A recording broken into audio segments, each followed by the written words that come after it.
Skellige and Sintra shall stand ever together. For crack! How's it going, guys? This is 0rfeus's. Happy Wednesday, everybody!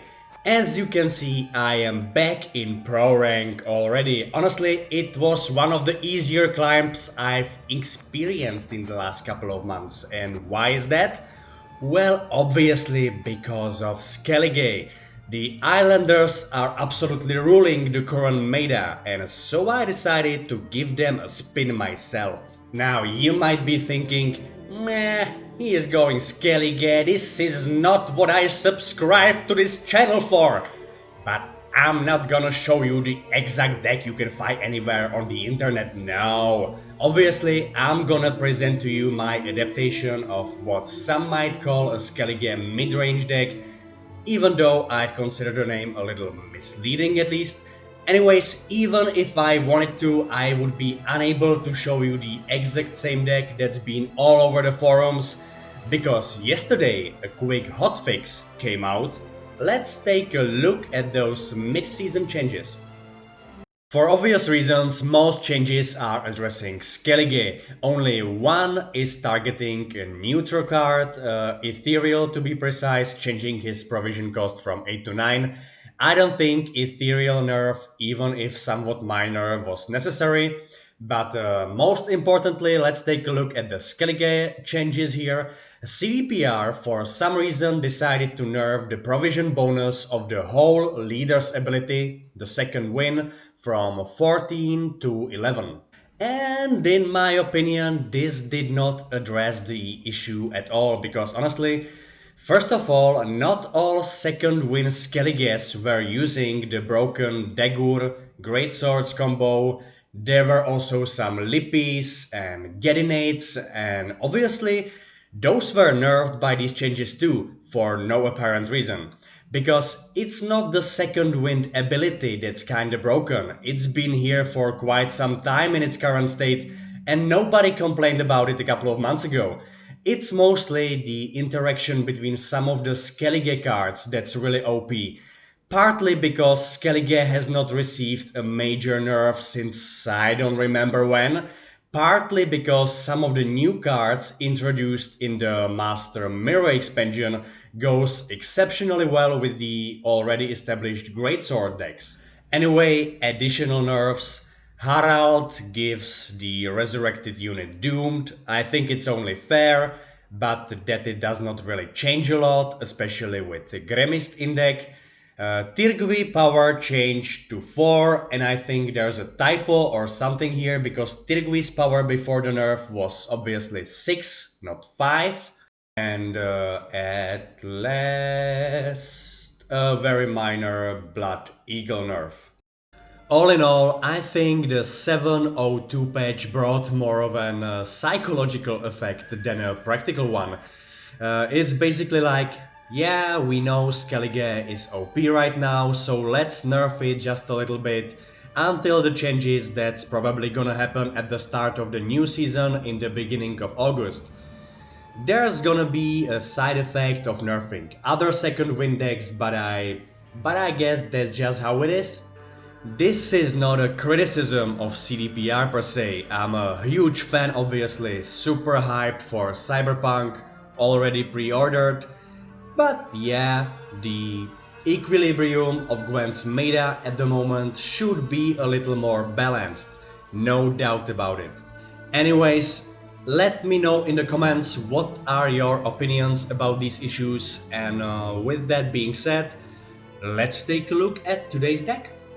You might say this deck leans a little to the greedy side, but it worked out really well for me. I guess it suits my gameplay or something.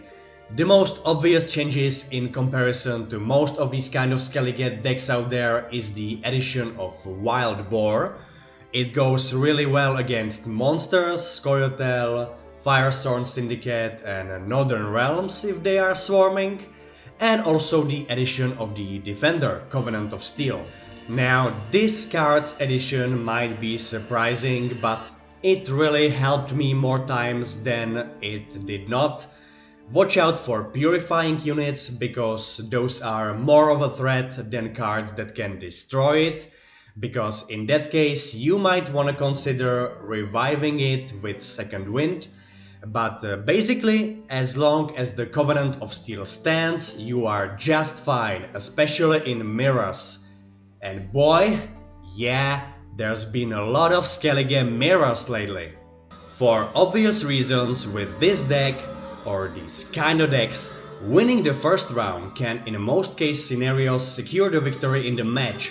So strategy wise, don't be afraid to use some of your high rollers, even Hemdall or Wild Boar or something, in the first round if it yields a good enough amount of points. After all, you need something big in your graveyard to revive later on. Also, don't be afraid to use at least one greatsword if possible in the first round. You can revive it later with Harald or with Freya's Blessing. Just keep in mind that you can revive it only once because of the doomed status. Obviously no Gremist in this deck. That is pretty much it.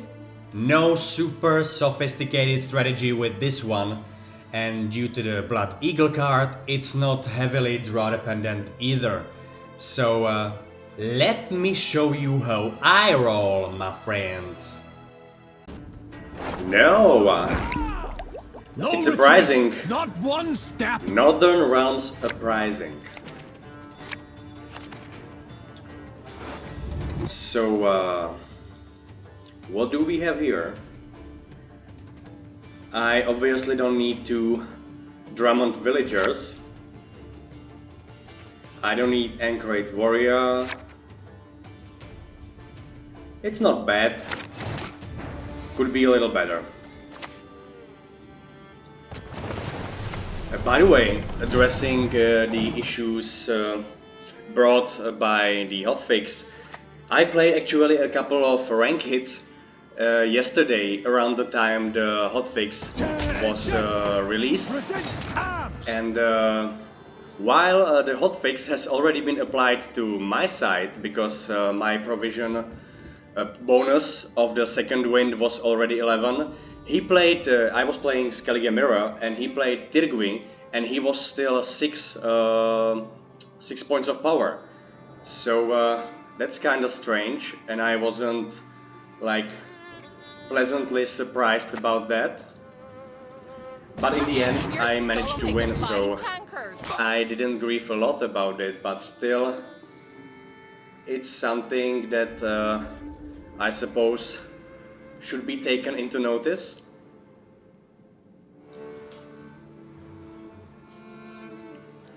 So he's playing Uprising. There are several ways to play it now, but yeah, he's probably playing the Karak Swarming, maybe Draugr lately. No, it's just Draug, isn't it? Yes, I always mistake this. Draugr is the one from Skyrim, oh my god. Back where you belong, with your wenches and your wains.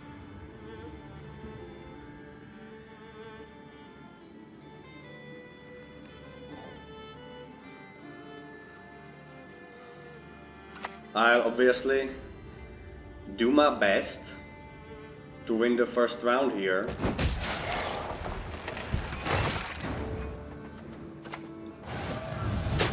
Because I'd really like to have a last say against Uprising.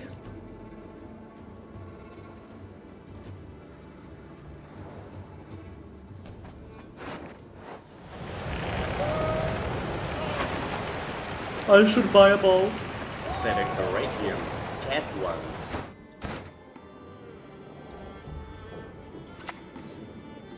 Ballista? I sincerely don't think he's going scenario.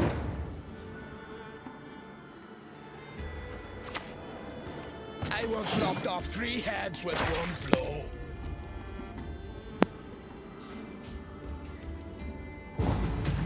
And he passed already. Okay. That makes it a little easier for me.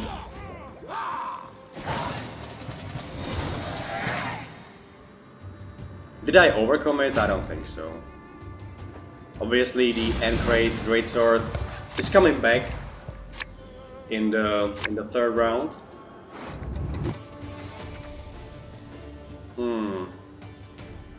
I really miss a lot of gold cards still. This is better. Drummond Berserker is a very good card, but there can be better options. After the crown. Come on, quick now. I still miss Hemdall, Morkvark and Wild Boar.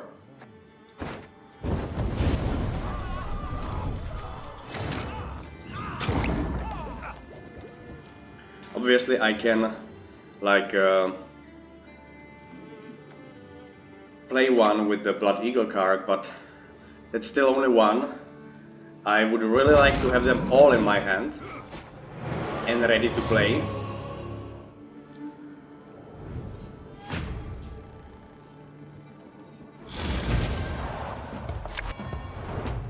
Great, not great, mediocre. Do I need Freya's Blessing here? Maybe so on Ancrate Greatsword or something. Yes! This is actually quite good because the last of my gold cards, of course, without the Giga Scorpion decoction, Morkvark I can hopefully call with a Blood Eagle if the circumstances are right. Should I go Defender or... Let's go Defender first. Just to stay a little more on the safe side here.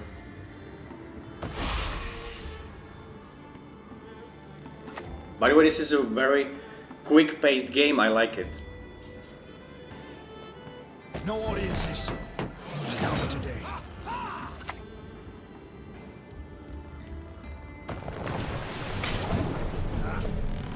Obviously I put the Defender on the melee row because of Dagur, but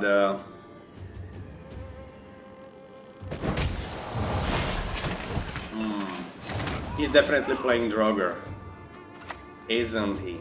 Up and at him, you lazy bastard! You'll sleep when you're dead.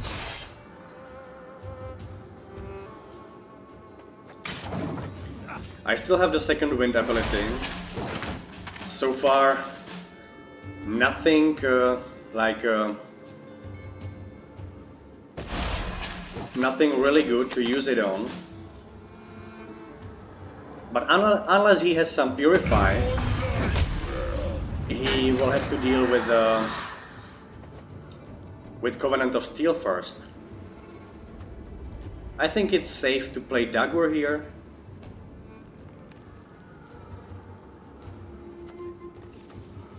Yeah. 0rfeus's, give me some of that. Yeah, here's the Draug, not a Draugr. Style, you blooded gip. Now's a good time for Herkia. God save us. He's a madman. And we just prepared, we have actually very, quite a many Blood Eagle targets to summon Morkvark on, but so far not a viable target for Morkvark, but with a Uprising ability, I think we'll have no shortage of those. What? Okay, he passed already. Rank it pro rank. Okay, so I guess in this case, because this game was only like 8 minutes or something, I guess let's play another one. We're playing another Skellige mirror, aren't we? I've never seen that many Northern Realms like today. He's going Inspired Zeal. Didn't see this ability in quite a while.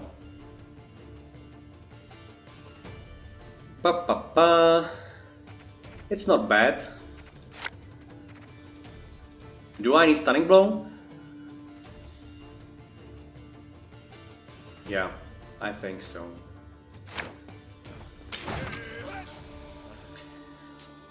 He got the red coin, so let me show you what your deck is about, mate. Amphibious Assault, right away. Yeah, no surprise here.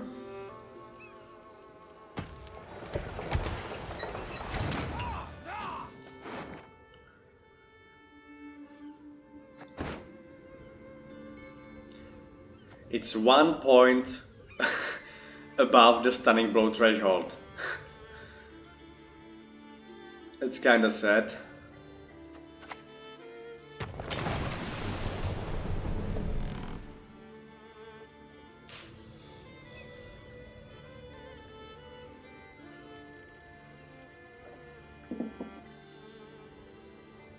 I think this might be one of the situations that I can use Wild Boar of the Sea in the first round. Let's see about that. And it's all for me grog. Me knocking grog.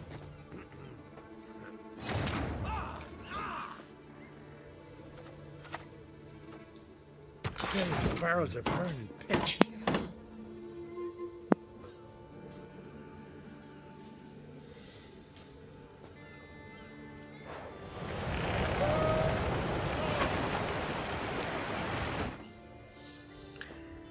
Well, I suppose this is not gonna be as quick paced as the last game, but Prince Ancien. Valyria and Rivia!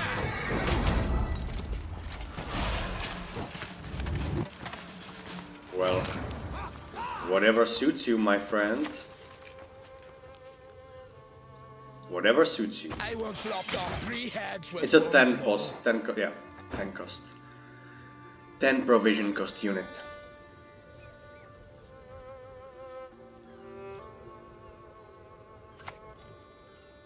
And a Seltkirk of Gallet. dogs have no honor. So he spent 2 of his charges in the first round, yeah? He's not doing bad though, because now I'll have a really hard time winning the first round.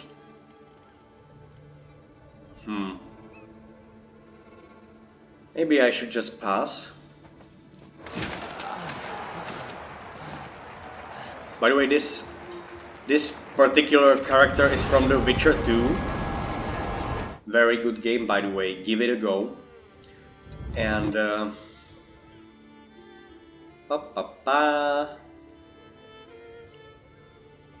should I sacrifice my last say?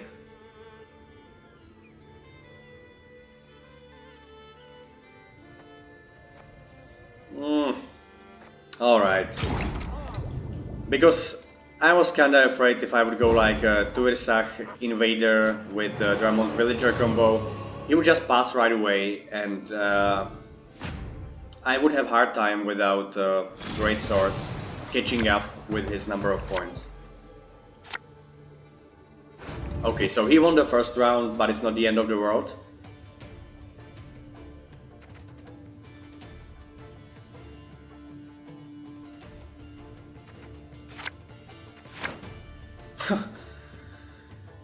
We are still missing Defender, Dagur, Blood Eagle and a Morkwark. Not looking good.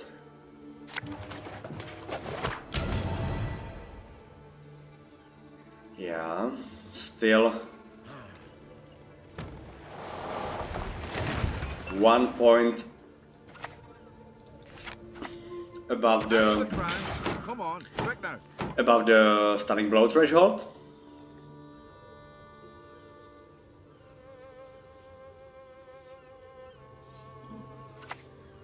Yeah, he's gonna try to bleed me here. Dark clouds gather over Temeria.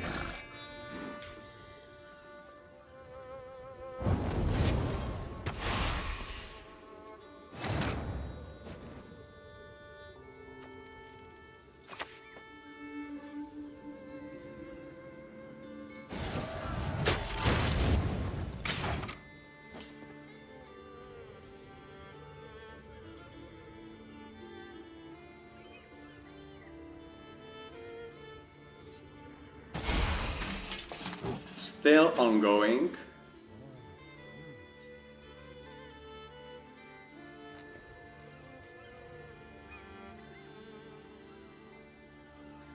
It's not gonna be easy. But then again, we are playing Skellige, so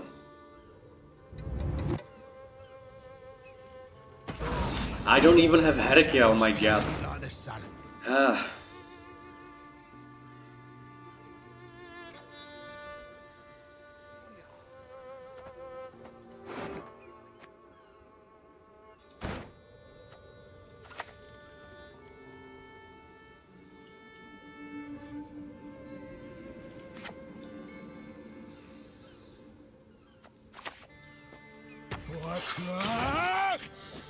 Risky, but it also could pay off really well because I suppose he played a lot of his reactive cards already.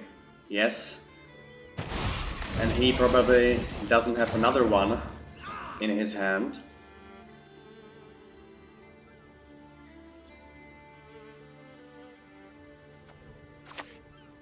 Let's go Drummond Berserker first.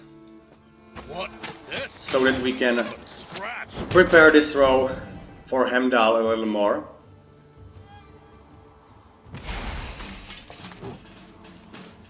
Seven. Huh. Alright. First to make a noise is first on the whip.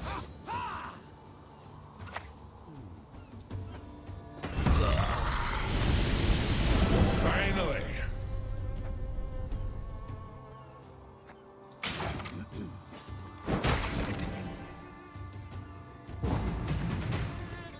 Yeah, I could have expected as much. +4. It's risky. 4. You know, let's just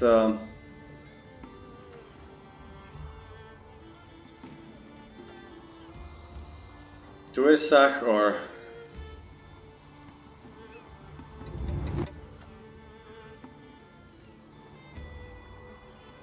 yeah, let's go just Turisach Invader. Your skull will make a fine tanker.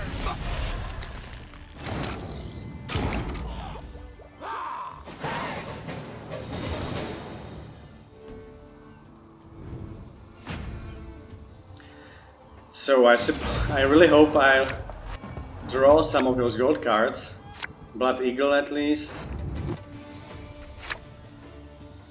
Covenant of Steel could be useful.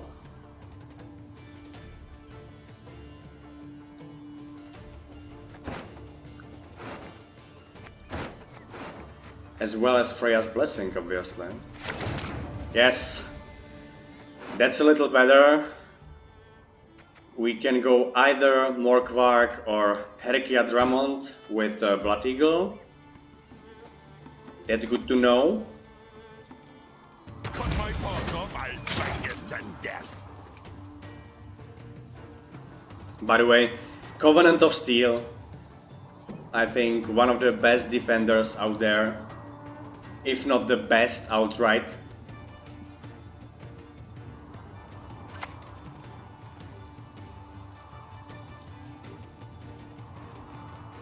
Not without good reason. They hold the stern.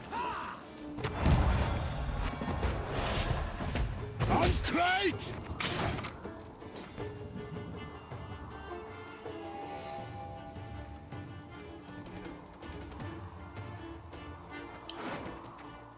I'm really considering going Herkia instead of Morkvark here. But let's wait just a couple more cards. Scrub this, scrub that, for fuck's sake, I'm sick of these chores.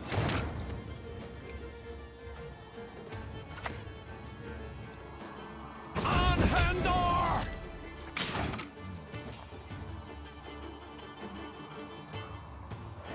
There's a 4-point Morkvark on Radovit's Royal Guards, but it's really not much.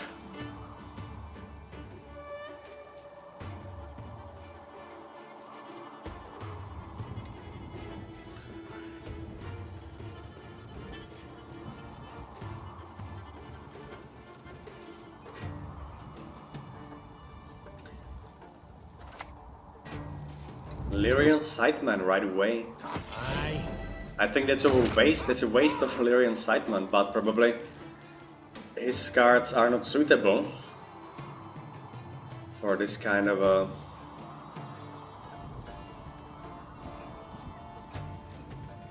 situation. And let's go Herkia. No, let's wait. Let's go with Ancrate Sword here. And I'm actually considering reviving Hemdall here.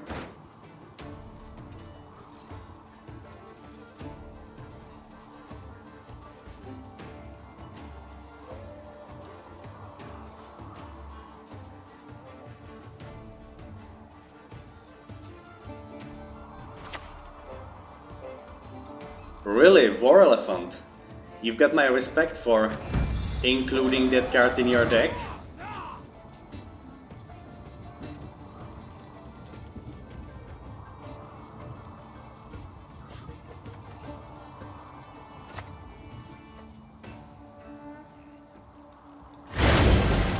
Whoa! I didn't boost my audio here, but that was kinda unexpected.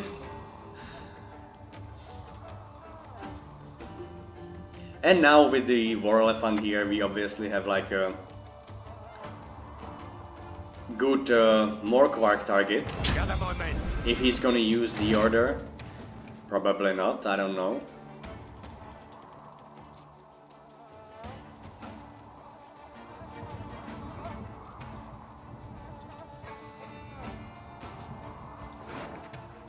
Let's go Hemdall. The time And let's go Wild Boar.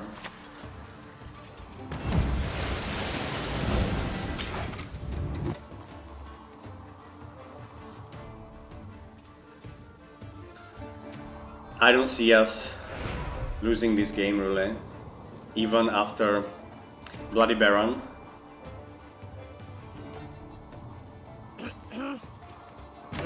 Obviously a very good card to counter Tirgwin, but then again my deck does not possess Tirgwin. And we can play Morkvark, unfortunately, so we actually don't need him, so let's just go with Herkia here. Enough! Do something! Stop mucking about! Really? I was taking this much time with my turn? To arms! To arms! The foe is nigh! And thank you very much for your game, bro. I guess going Inspired Zeal in pro rank against Skellige just isn't going to work in this meta, unfortunately. Guys, if you wanna do some climbing, Skellige, for many obvious reasons that has already been mentioned, is quite probably your choice number one.